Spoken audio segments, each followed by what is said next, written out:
Hello and welcome to Ticket to Life. I am Henrie, and I am so glad that you are here with me today. I hope that you have some big plans here in the USA of a big celebration for the 4th of July. And if you don't, if you just have a quiet evening plan, make sure you have some earmuffs because actually it's illegal to have fireworks where I live, but the county line is not too far, and from our windows we can have our own fireworks show. But anyway, I hope everyone is doing well. I just want to welcome new listeners, and if you are a regular listener, thank you again for visiting and just being here. I appreciate it more than you'll ever know. Now, my disclaimer is that I am not a doctor. I am not a pediatrician. I am not a therapist. I am not a love guru, a curandera, or a life coach. That was a long time. My mind went blank and I forgot what the last part was. But anyway, I'm sure you understand if you're older like I am. Anyway, welcome. Today I am going to be talking about children. Last week was summer and with your kids, and I did say something on last week's podcast about parents, and some parents probably were not happy to hear that, but it was my opinion. But some parents they have kids and they don't like being a parent. But if you do have a child and you chose to have a child, it's your responsibility to take care of them, love them, and do the best that you can, because one day they will be gone and you'll probably have some regrets if you don't spend that time with them. Now, again, that is just my opinion. But anyway, today we're going to talk about having a second child, or maybe even a third child, but more a second child. I have 2 kids. We stopped at 2. Now, if your child is, child number 1 is 2.5, I highly recommend that you start prepping them with reading, talking to them about the new baby, even get a baby doll to say, oh, look, but teach them how to be gentle with that baby doll there. And that's just what I did. My son is 2.5 years older than my daughter, and I'm a big reader. So we read many, many, many books, and there were some golden books at the time. I don't know, maybe they're still out there. And it was about the second baby coming in and prepping. The most important thing is prepping number 1 child. Just start talking about the new baby and how wonderful this new baby is going to be. And the most important thing, to let your first know that you will love them no matter what, because you are their baby also. I mean, I know my kids are adults, but I always tell my husband, if we got a divorce, I get the kids. Just, of course, my son looks at me, Mom, we're older. I don't know. I would still get the kids. I would fight them to the finish line. But anyway, it is so important to reassure your oldest child. That sounds just wild, doesn't it? Because you're going to have an oldest child. Your older child, that they will have a new sibling, someone new is going to come live with you, and that they have to be very careful with this new baby that's coming. Make sure you let them know that they are allowed to hold this baby only under your supervision. And of course, sometimes you might have to watch that first baby or first child due to the fact there will be some jealousy unless you make it special with this new baby. Now, I'm going to share something with you, and I'm sure a lot of you will roll your eyes, and you know what? That's fine. When my son we were expecting my daughter, and I prepared him, and we still do. He had this big bear that my mom and my sister gave him, and he named the bear Luli.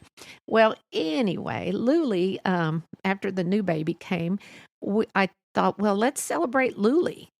So, yes, I have pictures, folks. So I made a birthday cake, and I said, it's Luli's birthday. I put little birthday hats even on my newborn. And we sang happy birthday, and it was just a special celebration to let him know that, oh, guess life has not changed. We're going to have good times. We're going to celebrate your teddy bear. And it just worked out. It was just a fun thing. Of course, my daughter was asleep because she was a newborn. And anyway, it was just something fun, especially with to celebrate his teddy bear and him. Go ahead, roll your eyes and say I'm a cuckoo mom, but guess what? I really don't care. But it was a fun thing for us to do. But it is so important to prep that first baby for this new one. Make sure they're clean and wash their hands and not sticking their fingers in their eyes and their nose and their ears and their mouth. And those are really things that you really need to watch for. And the older child may not even know. He's just curious, or they're just curious about this second baby, which I can totally understand. But it's just something to consider. And you need to reassure them that you still love them. That's the main thing. Reassuring the oldest that you still love them. Now, will you love them the same? No, you will love them totally different. I love my son in one way. I love my daughter in another way. How can that be? They're two different people. They're two different individuals. So yes, you will love them just as much, but you will have a different type of love for each one. And if I would have had a third child, I would have had a different type of love for that one. I mean, my mom had to have 4 different types of love for the 4 of us. But it is just so important. And if you have people that you know, family, friends, people from church, ask someone to start we call it a food train. I think that's what they're called, where you get friends to sign up and bring some food, because mom is not going to feel well. And if dad can't take off work, try to get someone to stay and help mom out. And moms, if someone offers, say yes. Don't say, oh, I can take care of everything. Well, we're sure you can, but your body needs to rest. Your mind needs to rest.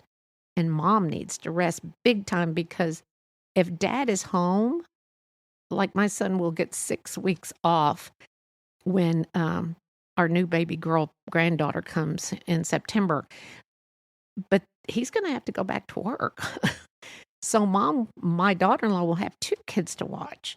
So it is so important. Take up anyone, friends, even if they just come sit with the baby and hold the baby, because there is nothing better than holding a newborn. And mom gets some rest, and see if someone can take the oldest somewhere, take them. Just jump in, because if you don't like kids that much, but you don't mind helping out, take them for an hour. You can take them to lunch or something, take them to the park, help out. Now, when I say if you don't like kids, people like to be around kids. They just don't want their own children. But that's what I mean by that. I mean, I would not definitely leave my child with some weirdo and say, oh, I like babies, I'll take care of your kid. No, make sure you know this individual very well and just know that they don't want kids. I mean, just know that. And I know that sounds confusing and mean and crazy, but it is true. It is what it is. So just to let you know, your oldest will need some time to adjust. Now, here's one more thing that we did do. And when they brought my son to the hospital, my mom and my sister to the hospital, I had a gift there that was from the baby. And we gave it to him. It was a Winnie the Pooh camera. It was really cute. So that's just another thing you might want to try. And you may have to adjust too, because your oldest is already doing stuff like walking and talking, and just so it is kind of hard for them and then for you. And sometimes you may just get really upset. And moms, I'm more than likely sure most of you know about postpartum depression. It can stem from nowhere: anger, lack of sleep. Most importantly, if you're feeling this, get a hold of your doctor ASAP, because they can help you through this. It's just so important. A lot of people think, oh, I can handle everything. But guess what? When you have a newborn, it takes a toll on your body, your mind, and you got to take that deep breath and regroup.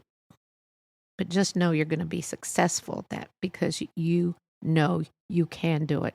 But please, if someone offers you help, please take it. Take it. Get that help. Another little tidbit of stuff, if it that mom can do ahead of time, or call friends and family. And again, start getting the room ready as soon as you can. As soon as you know baby's on time, healthy. And if you're planning to nurse, get ready to, if it's a first, you didn't nurse the first one and you plan to nurse this one, just be ready. Car seat. These are things you need. You're going to need some basics. Some people get some very big, elaborate stuff that they never even use. Get the main things you need, and hopefully it's stuff that your first has grown out of, and you can use. You can use that as long as it's still good and safe and everything. But it's going to be a lot of work. I will tell you. I could lie and say, "Oh, it's just fantastic. It's like you become Mary Poppins." No, that's not it. It is a lot of hard work, but it is definitely worth the hard work. Now, if you have not had your second baby yet, it's time to start reading to them in the womb. At a certain, I'm going to say, maybe it is 7 months, 6 months, you can start, they can hear you. So it's time to start talking to the baby. Let me check on that. I don't want to tell you something that's not true. Hold on a sec. Okay, I checked. Okay, I did check, and it is 4.5 to 5 months old. You can start talking to them, reading to them, singing to them. If you like reading, then read one of your favorite authors.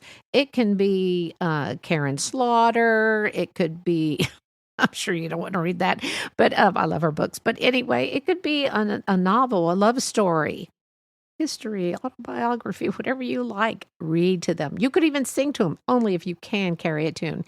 You don't want to scare them when they come out, but it is something you can do. So that's one thing. I'm trying to think of everything. And most importantly, dads, if or whoever's the dad, make sure you talk to that baby, because you're going to see that when that baby comes out of the womb, they will recognize your voice or mom's voice. They will turn their heads like, wait, I know that. They may not be able to see because babies can't see real clear at first, but they're going to recognize that voice. So I just think it's so exciting. But anyway, so those are some of the little things that I wanted to share. And next, blowing raspberries on a baby, on an infant's tummy. Now, generally it's not bad, but is it completely safe? Yeah, I guess it is. But they said that babies, honestly, well, not when I say they, let's Google it. When I say that, it's usually when they're about 4.5 to 5 months when they start giggling, and you can make them laugh. To do that, if you do that don't do it to a newborn, but I just wouldn't recommend it. But if you do blow raspberries and they squirm, they cry, and they show signs of overstimulation, you need to stop immediately. Some babies are more sensitive than others, and they may not like that. So just know just you may not want to do that. Would I do it? No, I waited. I know. Do everything I did because my children are perfect. No, they're not. They're far from it. But I just waited till my kids were a little older and could appreciate me blowing raspberries. And some kids, don't forget, love blowing their own raspberries all over the place. I think that for the worst part for me was all the drool when they start cutting teeth. So much drool. Felt like their shirts were wet. My kids just wore bibs all the time. But other than that, that's just a little bit about how to help your child. The number one child, welcome number two child. I sound like Charlie Chan. But, and if you don't know who that is, you can look it up. It's a book. It was a character back in the 50s. But anyway, so the next thing is I do have I'm not really a professional on this. So you need to remember, I look up most of the stuff I share with you, and stuff I may have done or someone has told me about. But I do have a parent who had requested, who is autistic, and I think he's autistic, and he or his wife, one of them have ADHD. So they are concerned. Okay, correction. He has ADHD and he is autistic, and worried about the children inheriting that. But it's okay if they do.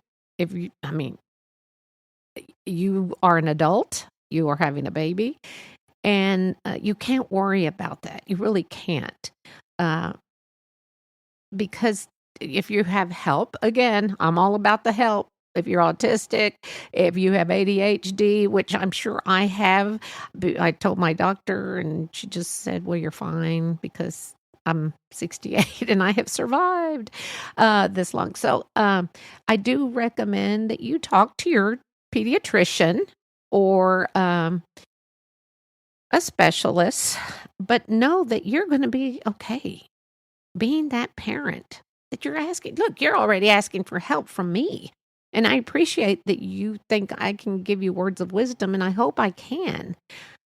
I know in my heart that you're going to be okay. You are going to be great parents because you are already concerned. It's awesome that you're already asking for suggestions. I think that's amazing. New babies, your first baby could have been a quiet baby, didn't cry so much, but the second one could be like an opera singer when she's crying so loud and soprano high. So that's the main thing you need to do for yourself is protect your sensory environment.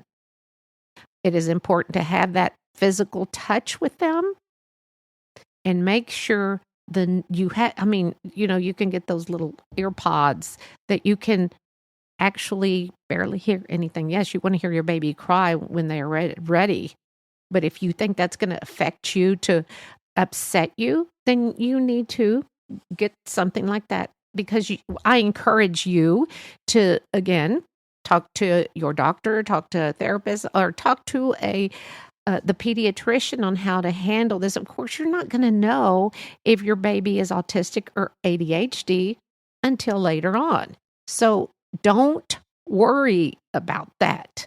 Because if you're going to worry about that, then you're not going to be able to enjoy your child. And if you see some of these like signs, like they're not responding to their name, eye contact, then contact your pediatrician. The person you will need to talk to most. I love that you appreciate my words, my opinions, but I'm not a pediatrician, and that's who you would really need to talk to if this happens. But at that point, your infant, no, you are there to enjoy that child. And yes, they may scream. Again, get some earplugs so you can still hear them, but so it doesn't upset your sensory. I mean, you've planned this baby. I'm not sure you didn't, but live in the now. Love that baby. Take care of that baby. Now, like you had taken care of your first baby, right? And it goes on and on. I know it could be worrisome and you could get burned out. Again, this is where you need to encourage people to help you out with breaks. And that's if you're not even autistic or ADHD. Ask people. I need your help. Could you please come and hold my baby while I get some things done? Could you please people are willing. Again, therapy for me is holding newborns. I mean, there's just this thing about new babies. They're just so wonderful. But encourage reliefs for yourself because you will need them too, and be able to take your shower, decompress, eat up, and so you can eat in peace. I mean, even that, hey, could you come over? I need to eat. I haven't eaten since lunch yesterday, and it's 6 p.m. today. Could you please come over and just give me 30 minutes? I bet you 10 to 1 you will have a friend, a family member, someone nearby that you know and you trust to come and watch your children for 30 minutes. And you may think 30 minutes isn't long, but sometimes it's just the right amount of time. So it is so important that you take care of you so that you can take care of your new little one and child number 1. Now, as far as ADHD, that's another thing. Kids can't be diagnosed with that until 4 years old. I don't know if maybe they have changed that, but that's what I know. I actually do know that. But because toddlers and infants, they just grow so fast. And I think it's usually until a child enters preschool that they can be tested, or some kids are just hyper. I mean, honestly, some kids are just hyper. Now, some kids may have delayed language or motor skills, and sometimes that can be a sign of ADHD. But guess what? If that's the worst you've got to worry about, that is nothing. So I am so proud of the parents, the new parents that have reached out to me.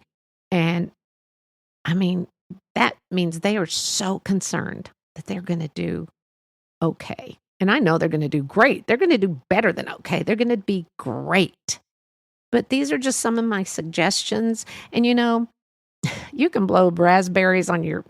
This was one of the sweet questions about blowing raspberries. You can blow raspberries. I mean, but again, if you see your child doesn't like it, then you need to stop. But as far as your toddler, or I don't know how old your first child is, just know if they love it, then do it. If it makes them laugh, if it makes them smile. But at one point, they might get tired if you do overtime. And it is so cute when they start, actually, when babies start doing that, and then all those little bubbles. So, can you tell I like kids? I love children. They are what makes the world and makes you smile. And shame on those people that don't take care of their kids. But you know what? Never mind. I'm supposed to be good. No death threats. No. But anyway, so that's what I have. I think that parenting is one of the hardest jobs a human can ever do. And a stay-at-home mom or stay-at-home dad is very, very hard. But again, don't hesitate to ask for help. People want to help, but sometimes people are like, oh, I don't want to bother you. I know you've got things going. I have nothing going, but I need to sleep. Have them come for an hour. Just, nothing will refresh a new parent than taking a shower. And I've heard where some parents, where the baby's awake, so they put them in the little carrier, and the parents will go and shower. The baby's just watching them. And that's okay, too, because you still got an eye on your baby. So I appreciate all of you who do listen, especially my listeners who appreciate what I have to say. And I'm sure, again, like I've always said, you don't have to agree with my opinions or what I need to say. Now, the one thing you do need to remember, you were a baby once, too. So, and look, you turned out okay, right? I did. I think I did. Anyway, this is Henrie. Thank you so much for listening. And until next week, please go find your blessings.